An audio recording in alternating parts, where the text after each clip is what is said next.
Hey, Calling Chris Anderson in London, looks I am like, in London. Yes, and actually in my room here, in the oddly enough, London headquarters. in the London headquarters. Yes, and calling Rick Okay. Byer in Chicago, Chicago. my Yeah, kind of town. it is it. Little Yeah. singing on History Happy Hour today. Yeah. I thought you were going to sing the Arsenal theme song. I don't want to hear what she had. Good old Arsenal, we're Yeah, proud to sing your name. How's yeah, that? yeah, you're right. Okay, that's close Thank you. enough. Thank you. That's close enough. All right.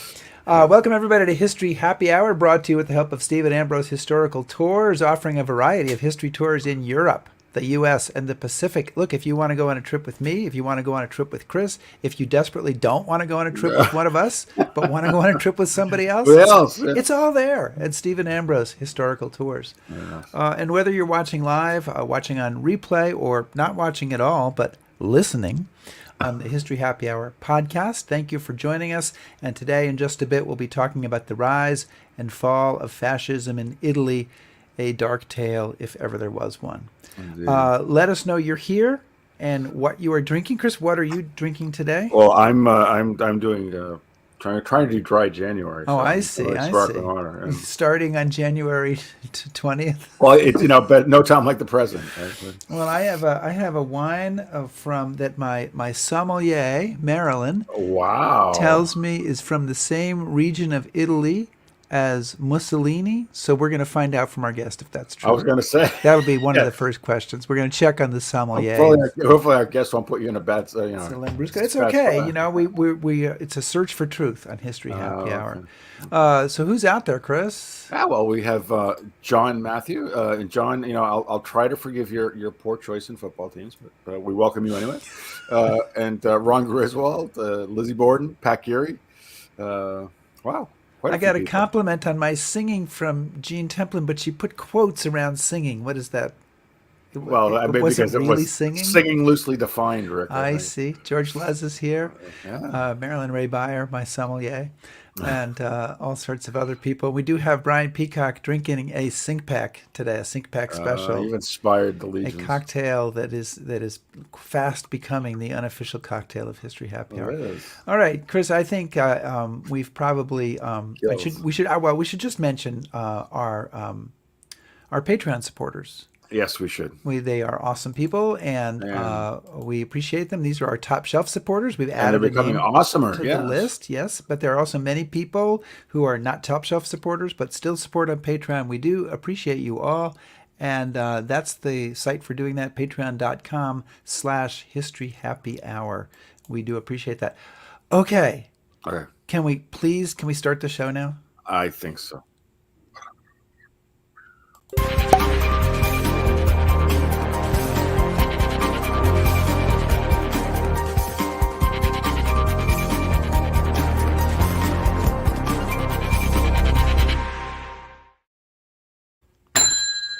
The bar is open. The bar is open.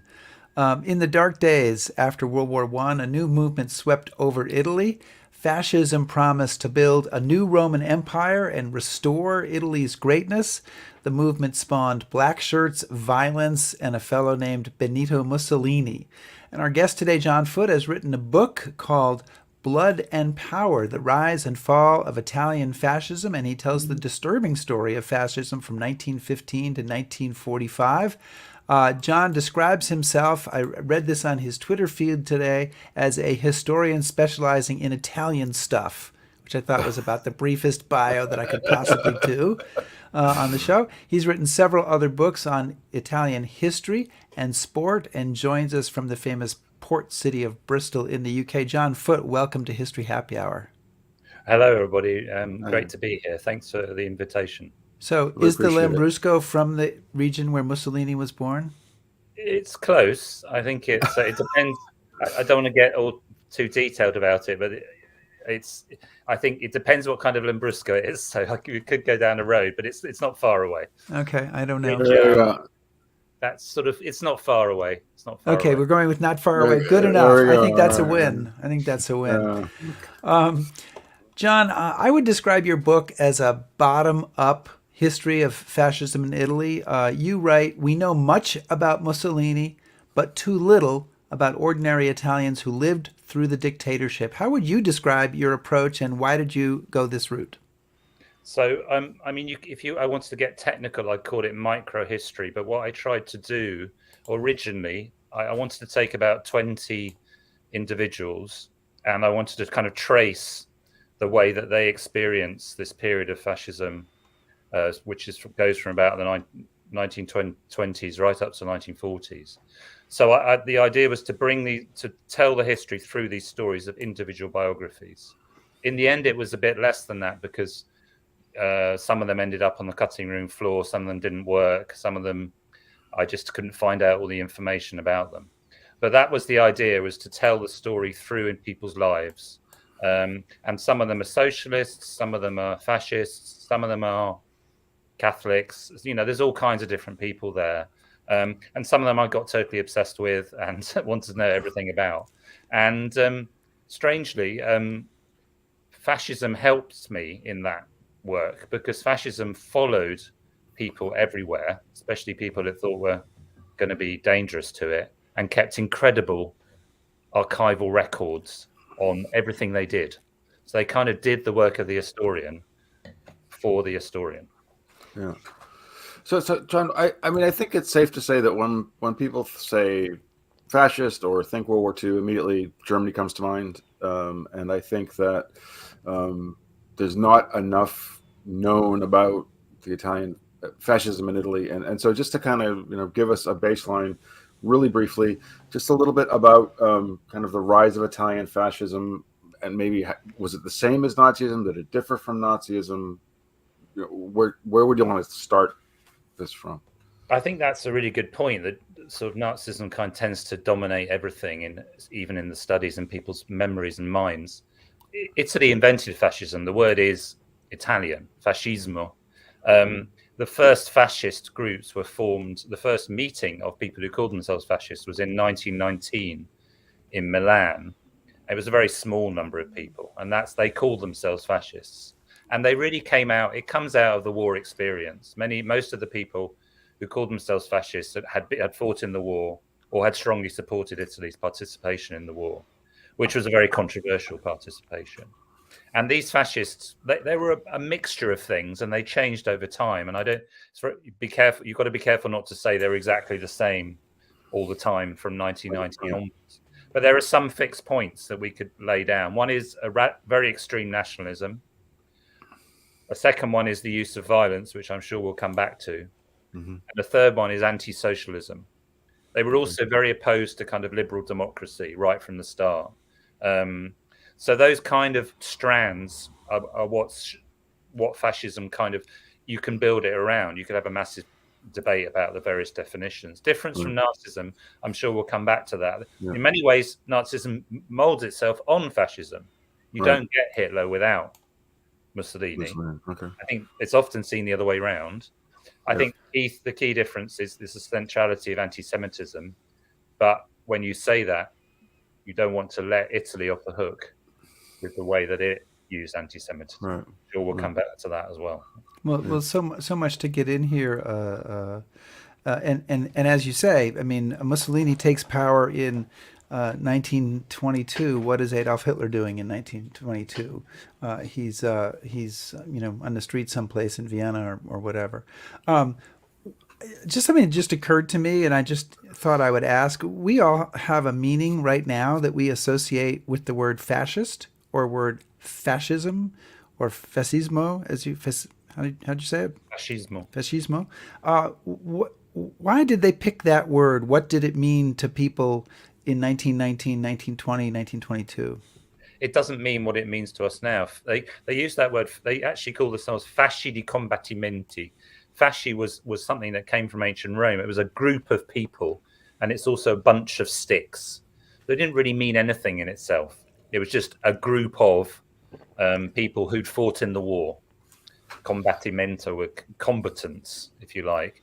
It takes on the meanings that we associate with it quite quickly after that. When they start to dress in black shirts, they start to use violence in a very modern way, I think. But at that time, it just meant group. It was a kind of more of a neutral term. It was a bit like saying we are a group of ex-combatants, soldiers. and then it took on many other meanings. And then the word group is takes on its own meaning essentially. And the symbol of fascism was a bunch of sticks in it, bound together. And if you go to Italy and look at, actually, you can see that kind of symbol in many other places. It's a kind of widely used symbol, but you see it on lots of buildings still, all over the place. Weren't those bundles of sticks carried by some Roman officials as a sort of a sign of office?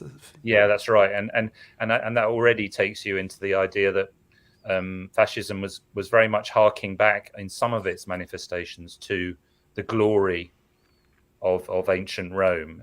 Make Italy great again, that kind of idea, which was very that was very much part of what Italy is fallen apart. It's divided. There are too many pacifists. We need to revive that greatness, and that's very much part of a lot of what they're talking about is that. Yeah. So, John, you kind of touched on this, and this might be a two-part question. So, if it is, I apologize. I'm going to steal a question from Rick, but maybe you can talk a little bit about Italy's experience of World War One and why that is so important to this story. And when I was reading your book, one of the questions that I was asking myself was, I mean, is Italian society prone to the violence that we would eventually see under fascism, or is it a byproduct of did World War One and that experience unleash this violence, or does one cause the other, or how's it?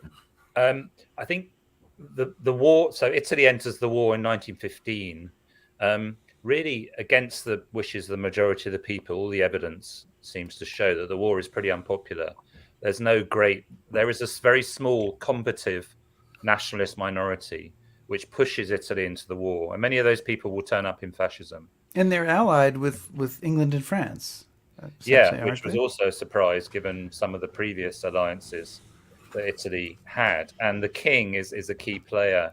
The king, as the head of state of Italy, is a key player in pushing Italy into the war with these already violent radical nationalist groups, including someone who we should also mention, called Gabriele D'Annunzio, who was a poet, radical nationalist, fought in the war, and also kind of a proto-fascist, very important in pushing Italy into the war in 1915.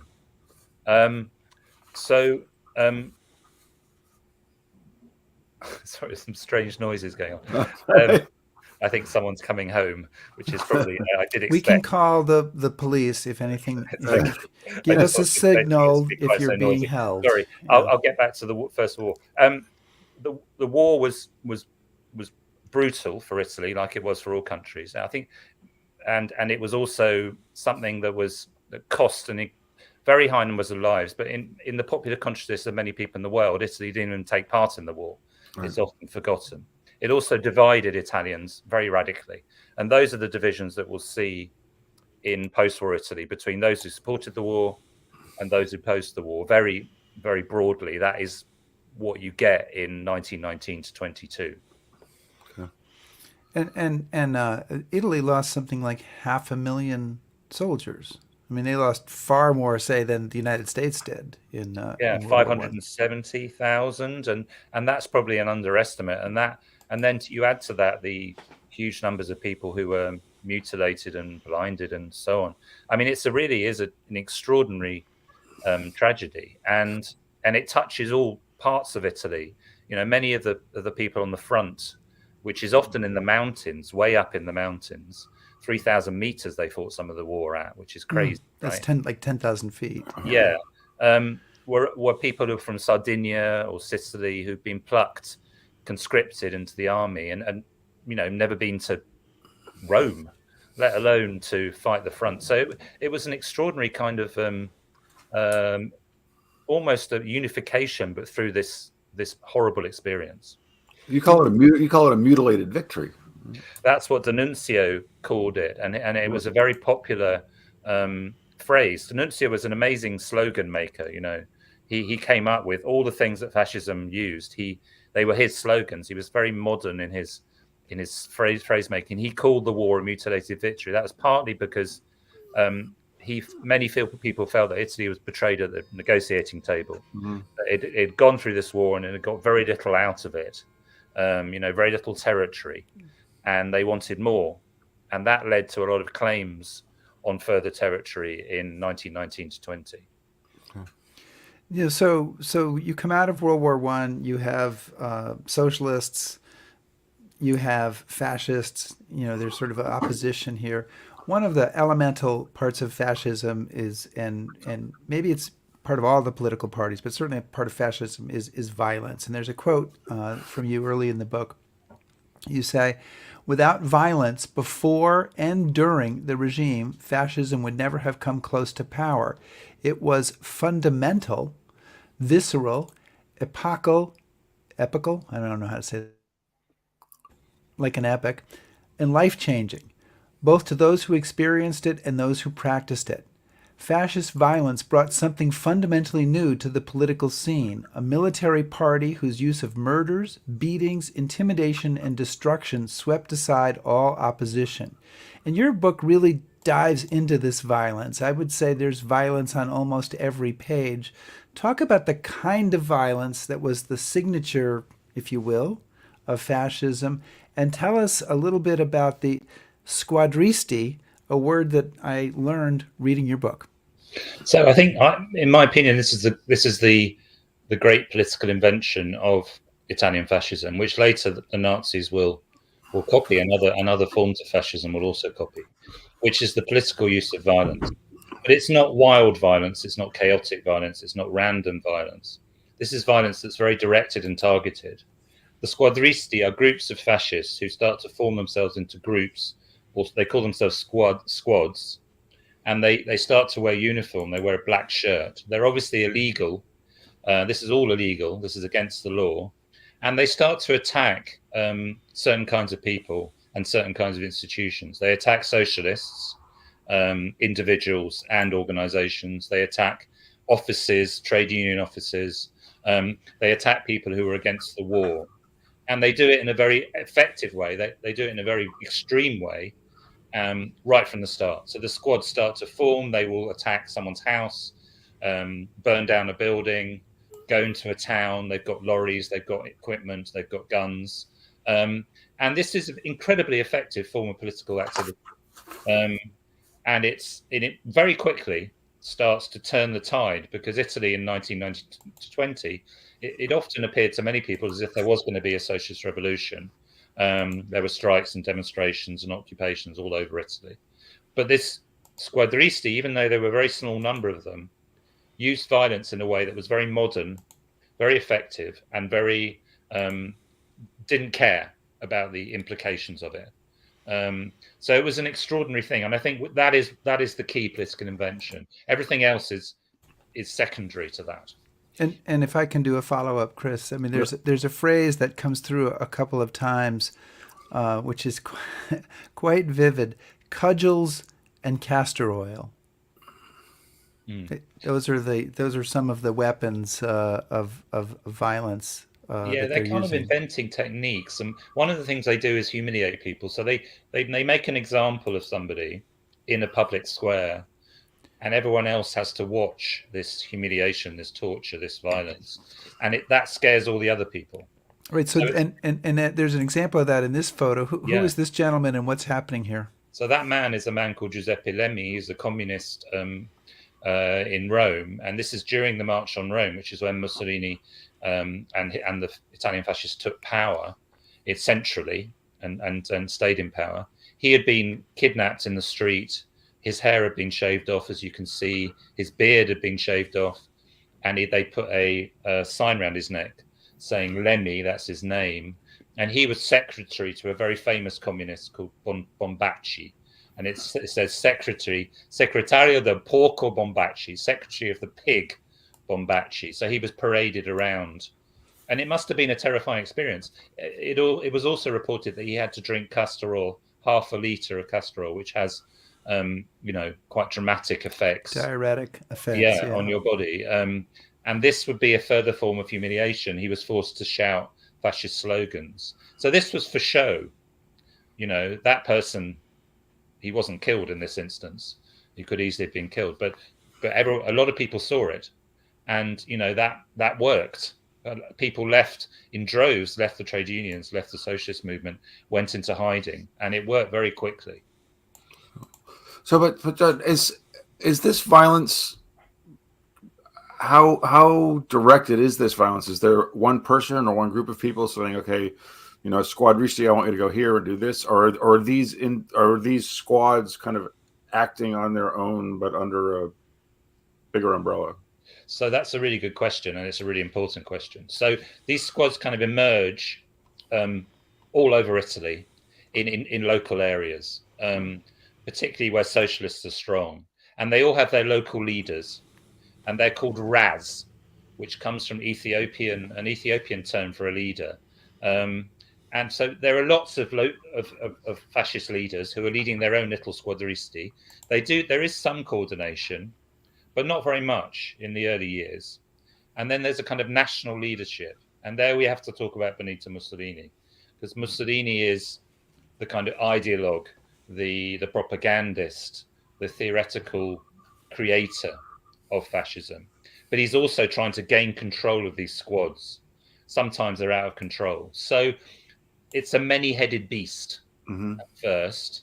And that will continue to some extent. There's always these challenges to doesn't have a centralized leadership, has a local base, and many of those local Raz will become the leading fascists under Mussolini. The big names, the famous, I'll give you one name, Italo Balbo, who was from Ferrara, which is in central Italy. He became one of the leading fascist politicians after the seizure of power in 1922. He's also celebrated in America because he flew on planes over to America in a sort of very kind of heroic fascist flight. I think there's even a Balbo Square in Chicago. There's a Balboa Drive, and it's it's very annoying because there's all the east-west streets in the South Loop are named after American presidents, and then there's one named after Ida Wells, who is a great African-American activist, and then there's one named after Balbo, and nobody even knows at this point what it's named after. And there was a Columbus statue that Balbo paid to have put up, and Chris and I walked around and looked at it a few years ago, which has since been taken down by the city, not because of fascism and Balbo, but because of people's concerns about Columbus. So it really is, there's a blind spot here, I think, that people have towards Italian fascists. It's like they're not real criminals. They're not really bad on the same level that you'd never have a Goering Plaza or a Dzerzhinsky Square in Chicago, but it's okay to have a Balbo Drive. Yeah, it's extraordinary. I think he also gets off the hook a bit because he did this flight, but also he died in a very weird way in 1940. He died due to friendly fire, and there were lots of conspiracy theories around that. But he was one of the main. Fascism was Mussolini plus a lot of people who were called gerarchi, hierarchs, and he was one of the hierarchs. In fact, Mussolini was always very worried that he was going to challenge him, sent him off to the colonies, because then he could marginalize him. And then he got killed by friendly fire. Yeah, well, what a coincidence! That led to a lot of conspiracy theories about why he got killed. In any case, a shame. Yeah. Yeah. So go ahead, Chris. I was going to say, so as obviously throughout their rise to power, violence is central to what they're doing.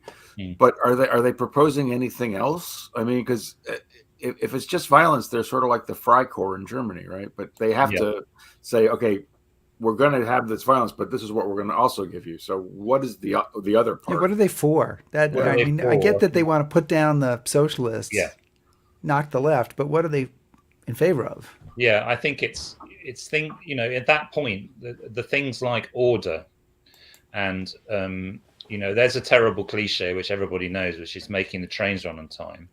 But it always has a little kernel of truth. Italy, 1919-20 was racked by strikes and disorder and demonstrations.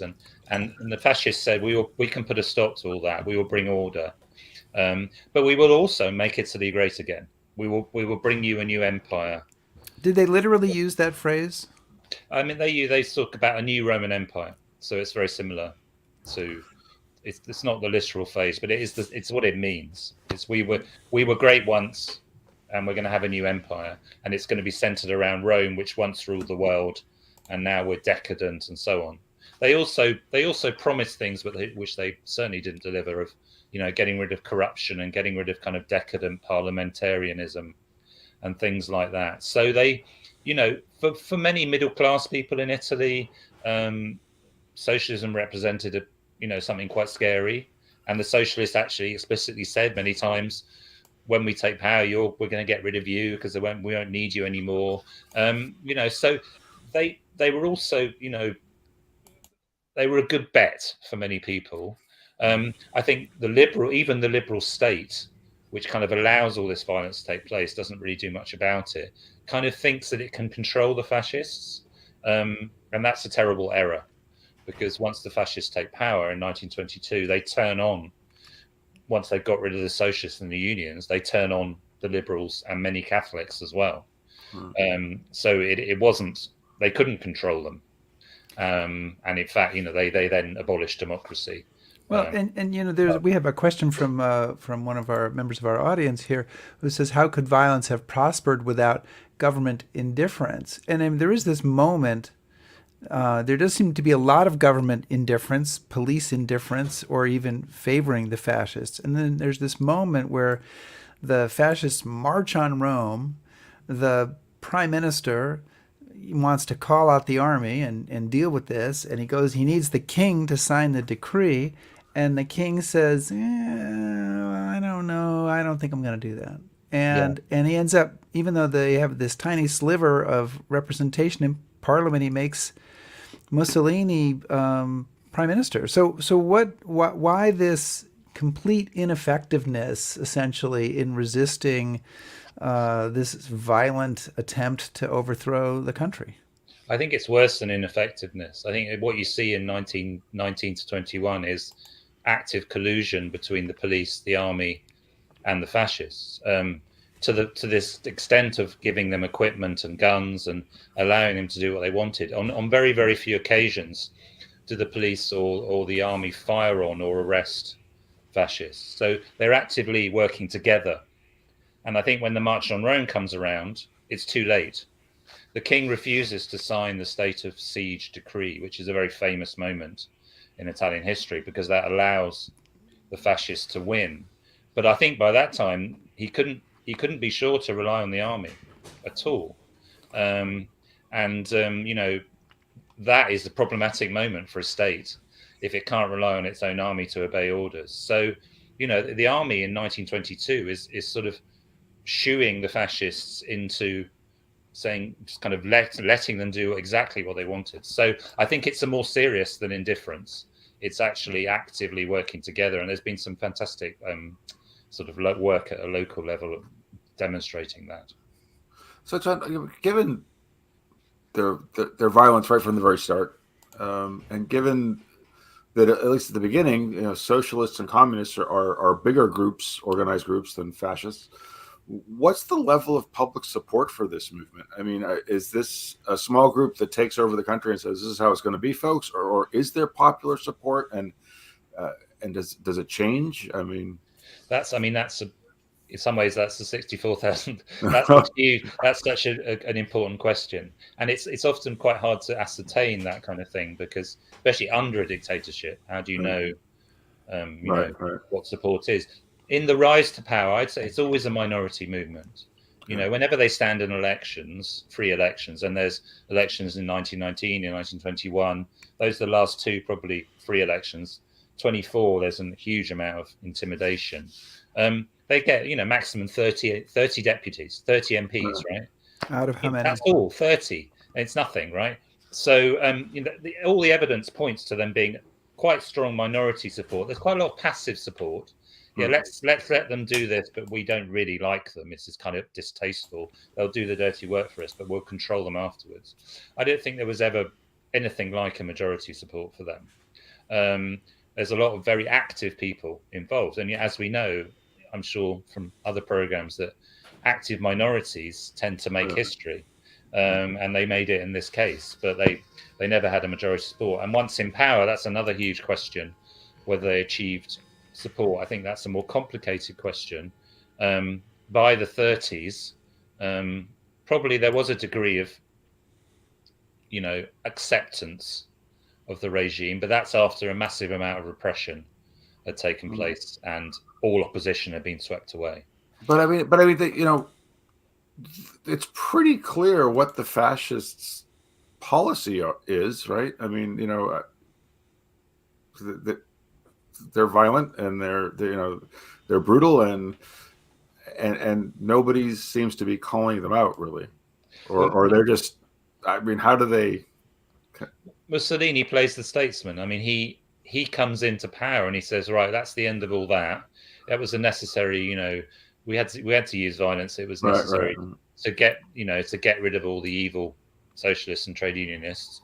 And now in power, I'm going to act like a statesman. I'm going to act responsibly. I'm going to bring in moderate people into my cabinet. But they never really stopped the violence. They brought it into the state. So he and other leaders extremely clever in turning this off and on, and in using it to their advantage. And the liberal state, which was by that time very weak, was unable to control the movement. And once Mussolini was in power, he used it very well. Nobody took Mussolini seriously. That's another thing, another great error. Mussolini had been a socialist. He changed his mind. They thought this man is not a serious person, but in fact he was extremely able at managing power and at managing the fascist movement as well. Yeah, there's a couple of different directions to go here, but one of the things I wanted to bring out is that you have some of your own relatives, ancestors, members of your family who in Italy who had some positive feelings towards fascism and towards Mussolini. I mean, that you heard about at a young age. Yeah, I tell this story when I start the book about my great grandmother who was Italian, and my dad used to tell this story because we would all be sitting around. A lot of my family were politicians, and it was a very political family, and there'd always be these arguments, about everything. Everything was always an argument, but in a fun way. And he told me the story there where somebody accused someone else in my family of being a fascist, but in a kind of, not slightly over the top way. And my great grandmother, who never said anything, suddenly pipes up and said something like, and I don't know the exact quote, but my dad would tell it like this. She would say, fascism, how wonderful it was. And I use that story partly because it's a funny story, an interesting story, but also it comes back to the question before. For some people, fascism was indeed wonderful. It did resolve a lot of the problems that they had seen, and they thought the world was ending. And I also have used material by my grandmother and my great uncle who had lived in Italy and had witnessed some of the events that I describe in the book. My great uncle claims, I think he's a bit of a fantasist, but claims to have seen one of the attempts on Mussolini's life in 1926 in Bologna. So I was able to use this strange family material. I'm actually trying to get Italian citizenship at the moment. So I've been reading a lot about my own family. I want to know ultimately if this book helps or hurts that effort. So we're going to check back in with you in a year or so to find out. Chris, should we take some of these questions? Yeah, I was going to ask. So we have a question from one of our viewers, John Matthew. And he wants to know, would fascism in Italy have been possible without Mussolini? Yeah, I think it would have been. It's a good question. Mussolini was very important because he was able to manage the movement, and he was also a fantastic journalist. So his skills were in journalism, and writing, but also running newspapers, and of course that's the main form of information and propaganda in the period we're talking about. So he's very important to me. But I certainly think fascism could easily have come to power and stayed in power without Mussolini. There were many other leaders who of similar kind of skills and skill sets and different skill sets. I mean, for example, or there's a man called Dino Grandi. There are others. So I think important but not essential. Well, I just think that's interesting because obviously I don't think anybody could envision, say, the Nazi Party without a Hitler, right? But you're saying that this movement was different than that, right? It had more. had many heads. Yeah, many heads. Kind of, Mussolini was quite good at, the movement had different forms of power. That it spread power to some extent. It was a hierarchical movement, but it also spread power locally, which is something in Italy that is very a wise thing to do because of the importance of regionalism and localism. So I think there was a cult of Mussolini, which was created for propaganda purposes in the 20s and 30s, which would made him out to be a superman and a great man, and but also a man of the people, and that's important to the propaganda of the regime. But it's not actually how the regime works. It works through controlling very carefully what people do and an incredible, extensive secret police force, which is really, the same kind of thing that you find in Soviet Russia, I think. And, the word totalitarian was first applied to that regime. And I think by the 20s and 30s, it is a totalitarian regime. Every aspect of people's lives is controlled. I want to remind everybody that we're chatting today with John Foote, who's the author of the book Blood and Power, The Rise and Fall of Italian Fascism, a book on the history of fascism from about 1915 to 1945. And we have another question that came in that parallels something that I wanted to say. Wally Morrison says, please put the rise of fascism in Italy in context to other events in the world at that time. And specifically, is there a compare and contrast with Nazism, with communism and Stalin, Nazism and Hitler, the other fascist in Spain? Is there something that's unique about the Italian version, or how, why are all these things? Are they all kind of bubbling up for the same reasons? Kind of, what's your take on that? I think, in a very broad way, they are bubbling up for the same reasons. With this, the rise of socialism, the opposition to that, this combination of radicalism and nationalism, which is what fascism is at its heart, and violence, is true to all of those regimes and movements that you mentioned: Portugal, Spain, Germany.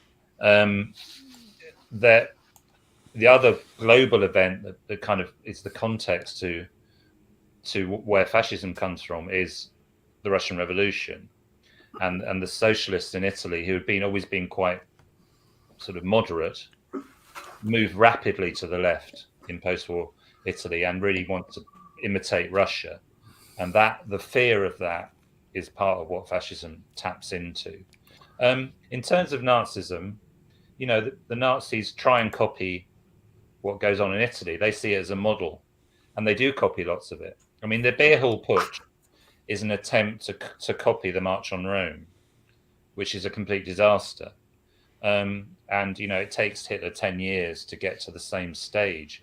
But actually, a lot of what happens was the taking of power, the street violence, the constitutional, on the face of it, assumption of power by Hitler, which in fact then turns into dictatorship. They're directly taken from the Italian experience. The provocation of the Reichstag fire, a lot of that also took place in Italy. So I think there are lots of parallels, but I don't think, I think that, you don't get Hitler taking power without Mussolini. He's a big ally ideologically, but also practically. And, Italian troops are in Spain as well. And it could be said that they're kind of decisive to Franco's victory. So they're working together, these nationalists, which is quite a weird idea if you think of it, already from the 20s onwards. They're internationalists. Oh, wait a minute, no. International nationalists, yeah. It's always a weird one. The kind of alliances amongst fascists is always a strange one. But they did work together. That balance of power, if we come towards the late 30s, the balance of power starts to shift away from Italy towards Germany. And that's fatal for Mussolini. So Mussolini is no longer the dominant partner in that alliance. Italy becomes a partner that follows slightly blindly into something that it's too big. It can't cope with. It doesn't end well. Yeah, we don't want to give away the end of the story, but it doesn't end well for Il Duce or Italy. So Ted, what are the other areas that I think we should discuss. A quote from your book that I wanted to read. You say that Italy's Shoah has often been played down or excused. A powerful myth emerged which claimed that the Italians were fundamentally good people who could never have committed such hideous crimes as those perpetrated by the Nazis. Italy and Mussolini, it was argued, were forced into passing the discriminatory decree. At the end of the day, it was often said that the Italian Holocaust was not as bad as that which hit the Jews in many other countries. And one of the things that startled me when I was reading your book is one of the martyrs of the fascist movement is Jewish. And there are large numbers of Jewish people involved in fascism's rise. So I know this is like a big question, but sort of the place of Jews in this whole movement, and where does this, how does this all play out for them? So I think the first thing to say is the Italian Jewish community is very small. Okay, yep. So 60,000, something like that. But also, despite that smallness in numbers, is actually very influential in terms of politics, in terms of other things. There have been Jewish prime ministers of Italy, one half Jewish, one Jewish. So influential in a political sense, and also very patriotic community, freed by the unification of Italy in 1860. Not going too much detail, liberated the Jews from the ghettos, which had been set up by him, by the Catholic Church and by the pre-unification governments. So they were very attached to the Italian state, and many of them joined the fascist movement at quite high levels when it broke out, and they saw it as a way of attaching themselves to their pride in Italy. Many had fought in the First World War.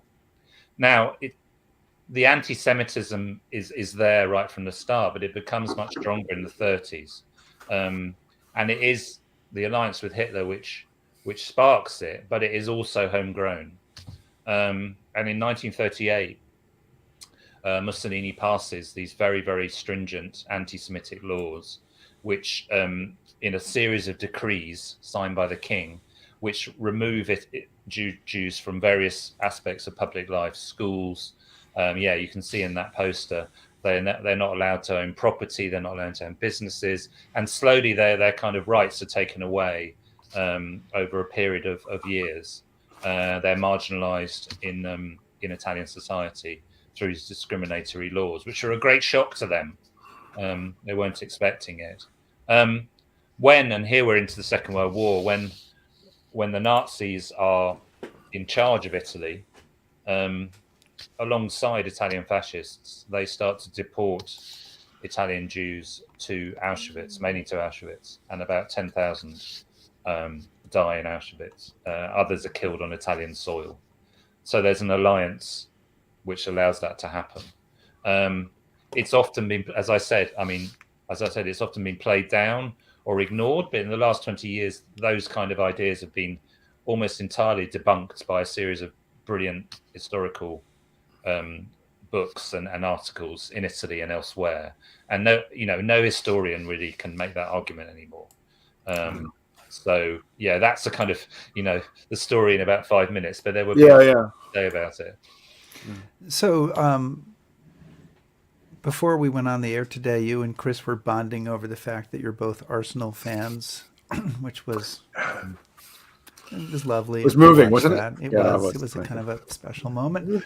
And you've written about sport in Italy. That is one of the areas that you've written about. And you also write about fascism. You said, quote, "From the beginning, fascism understood the power and reach of sport." So, I think that many of us might call to mind Hitler and the 1936 Olympics, but again, Mussolini's there first with the 1932 World Cup or 34, I can't remember which year, and all sorts of other stuff. Tell us, just to touch on that a little bit for us.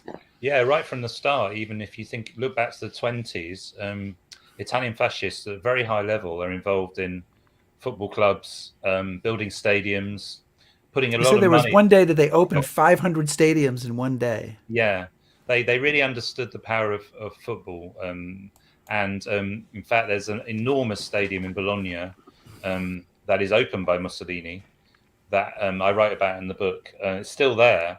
You can go and see it. It's an amazing building, and it had high above the stadium had this incredibly large statue of Mussolini on a horse, looking down at the ground. So they used sport. They understood a lot of things about popular culture, film, radio, cinema. They were very, very modern. It was the first modern totalitarian regime in that sense. They used sport to create consensus, to create participation. And in 1934, Italy organised the second World Cup, Football World Cup in Italy, and won it.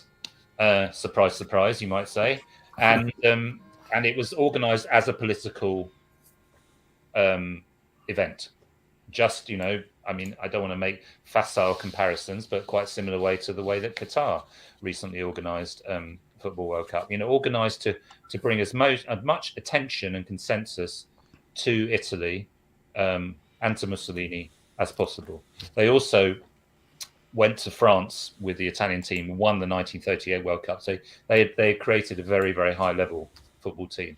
And this crossed over lots of other sports, cycling, and many other sports, boxing, which I talk about in the book. Which the one thing about you've got to be careful of if you're a regime working with sport is that things can go badly wrong. And with the Italian boxer Primo Carnera, he was enormous. This enormous guy who'd been born in northern Italy. He was like hugely tall and had massive muscles, and he became world champion. But then he got knocked down a lot by Joe Louis, and the Italian fascists banned all photos of him lying on the canvas. There were these things called veline.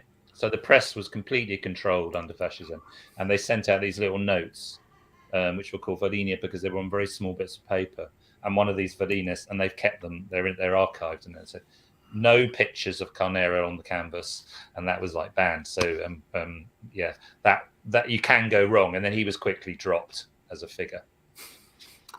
So John, one of the things that I've always been curious about and was fascinated by when you kind of touch on it a bit in the book is, given that the fascist regime glorifies violence and they talked about an empire and, little boys dressing up in uniforms and playing soldier and all this sort of thing, I think it's safe to say that the Italians didn't really perform as stellarly in that department during the Second World War as other countries. Why do you think, there was so much flash and so little bang? Or I guess, why did they just not? This was their moment, right? They had. Yep. Yeah, it was their moment, and I think it shows a lot about whether that was how much the regime was propaganda and how much was it reality. Right. So, I mean, I put a little caveat in, which is the invasion of Ethiopia in 1935, which involved 1 million Italians, and they put a lot of, and that was seen as a military success. Mm-hmm. But I'll leave that one aside. But that's a fascinating subject. There's been lots of work on that, and a lot of violence is then transferred to the colonies, and there's a genocide more or less there. But the Second World War, I think it tells you a lot, because firstly, Mussolini waits until France is basically defeated before jumping on the bandwagon. So he's very opportunistic decision to enter the war, even though, according to the Pacts of Skill, he's meant to enter the war immediately as soon as Germany does. He doesn't. But I think he knows that, the Italian army is neither prepared nor ready, and nor is there much enthusiasm for war, which is very interesting, because that must be a difficult thing for a fascist to admit to themselves. Of course, that's not what they're saying publicly, but if you look at what's going on behind the scenes, for example, the diaries of Galeazzo Ciano, who's the foreign minister, tells you the truth of the. I was just actually going to bring that up, and he was Mussolini's son-in-law also. But when you read those diaries, Mussolini is filled with indecision and doubt about whether following Hitler is a good idea, and yet he's ultimately like the man riding the tiger. He doesn't have any idea how to get off. No, I mean they think they can win, and they do win in France quickly. But then it all goes badly wrong. And why does it go badly wrong? Partly because of Hitler's strategy and, that the sort of crazy idea to conquer everything. But also because there isn't really that much enthusiasm, even in the army, for a fascist war. There are, and again, you come back to what I said before, a minority of very radical fascists in the army who are really up for it, but the vast majority are not up for it, and that tells you something about fascism. Was it really about more repression than about a great enthusiasm with all those pictures of everyone cheering Mussolini? Okay, how many of them are actually cheering Mussolini, and how many of them have to do it? How fake is it? And I think the war shows you the defeat in Greece, the disaster in Russia. It's just one defeat after the other. The defeat in Africa, and it very quickly falls apart. Yeah. And Mussolini going. I firmly believe if they hadn't got into the war, Mussolini could have easily lived like Franco and died in his own bed. And Right. there's some great dystopian novels where Mussolini's still alive in the 60s, which come out, which I'm really enjoying because I've been reading. But I think it tells you a lot about how popular the regime was. Yeah. At the end of the war, well, of course, Mussolini is deposed, which is an amazing story by itself. The Germans, Otto Skorzeny, drops in. They get their hands on him. They kind of make him this prime minister again, or leader again, but in a kind of a pro forma way. He is eventually executed by partisans along with his mistress.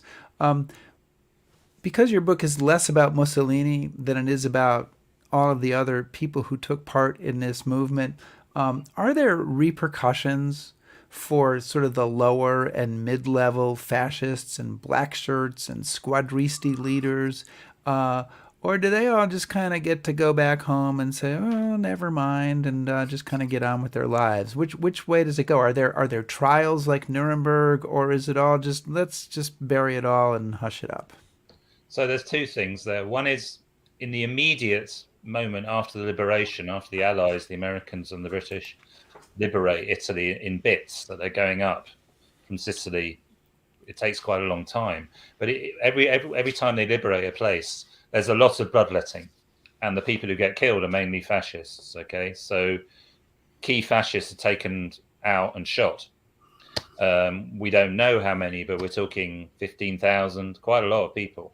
Okay, so it's called the Resa dei Conti, the settling of accounts. Mm-hmm. So in that immediate aftermath, a lot of ex-Squadristi, high-level fascists are shot, just summarily, including that Starace, one of the most high-level fascists, who's kind of goes out for a jog, bizarrely, and is shot in the back. This is Starace there he's got a kind of gymnastics kit on. This is him moments before he's executed. Yeah, this is in Milan in 1945, and he was a key figure in the regime. He'd been a bit marginalized, and he was in the wrong place at the wrong time.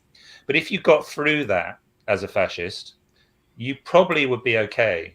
There were lots of trials, but lots of them ended in nothing. There was a big amnesty passed, which gave massive benefits, because even the socialists and communists who'd come back to Italy were worried about divisions again and wanted to bring Italy together and didn't want to punish even the top level fascists. So most of them got away with it, which made a lot of people very angry. There was no Nuremberg, and that is a problem, I think, because there's no real coming to terms with what happened.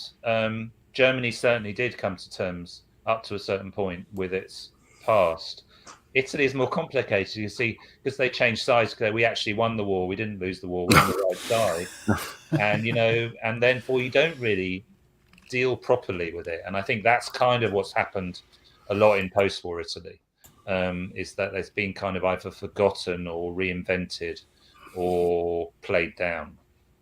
But why do you think it is, John, that even now in Italy that, I mean, you talk about the site where Mussolini is buried, and it's a fascist kitsch festival 3 times a year, right? That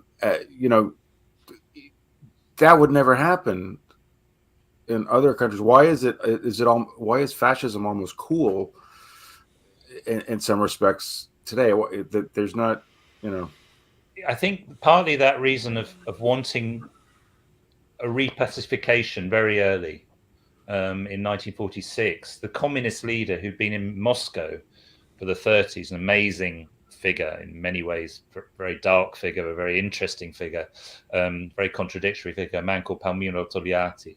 He comes back to Italy, and he says we can't punish, we've got to bring everybody together, and passes this very, very generous amnesty. So there's the idea that we've got to, let's cover up the past, let's not talk about it, and and therefore there's a toleration of people who still believed in Mussolini. There's a party that's formed which has a direct connection to Mussolini. It gets about 8 or 9% of the vote for most of post-war Italy, although the current prime minister comes out of that tradition.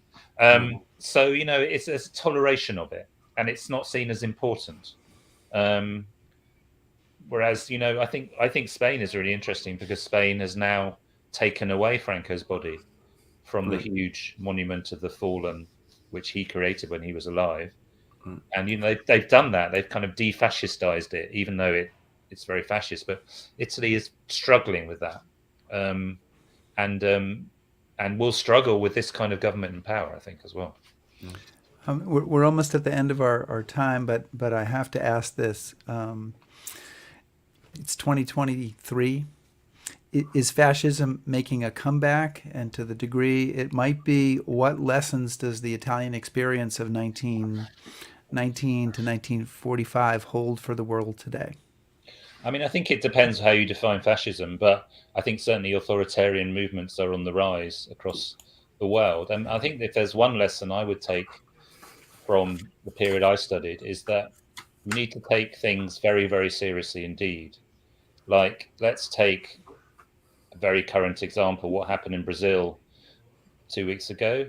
Okay, you could see that as a bit of a joke, ragbag attempt, not very well planned, or in historical context, you might see it as something very, very, very frightening, and which has to be taken very seriously. So I think, fascism was kind of seen as a laughing stock, not taken seriously, seen as something that could be controlled, and it wasn't.